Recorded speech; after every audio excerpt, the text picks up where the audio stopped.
Hello, welcome to NGCC. So today we are going to see the question also another question asked on the RRB NTPC CVT2.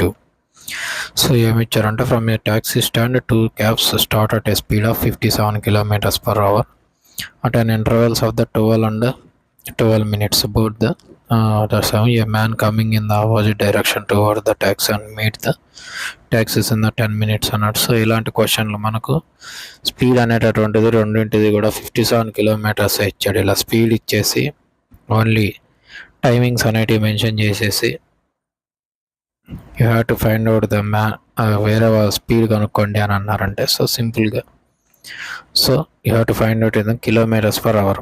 So 57 కిలోమీటర్స్తో అవి start అయ్యాయి. రెండింటి మధ్య difference ఉంటే time difference 12-10 minutes డిఫరెన్స్తో వచ్చాయని అన్నారు. So X value find out చేసుకోండి. 57 into 2/10.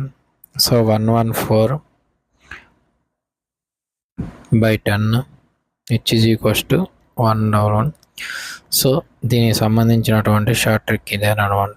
ఇది కాకుండా ఇంకోటి ఏంటి అని అంటే మనకు ఇచ్చినటువంటి వాల్యూస్ అన్నీ కూడా 57 కానీ 12 కానీ ఇవన్నీ కూడా 3 టేబుల్స్ సంబంధించినటువంటి వాల్యూస్ 3 డివిజిబుల్స్.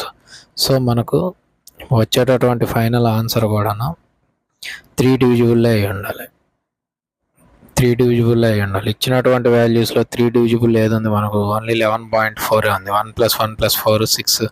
సో ఇదే ఆన్సర్ వస్తుంది. సో 7 + 9 16 3 డివిజిబుల్ కాదు. 12 7 27 7 + 2 7 3 10 కాదు. 9 + 5 14 అవ్వదు కాబట్టి సో ఇలా డివిజిబిలిటీ రూల్ బేస్ చేసుకొని కూడా దీన్ని చేసుకోవచ్చు. మీకు ఇప్పుడు ఇది ఏమీ తెలియదు అని అనుకుంటే డైరెక్ట్ వాల్యూస్ డివిజిబిలిటీ రూల్ ఉంటే డివిజిబిలిటీ రూల్లో వెళ్ళిపోండి, దిగిపోతాయి వాల్యూస్, ఏం పెద్ద ఇబ్బంది పెట్టవు. Thank you.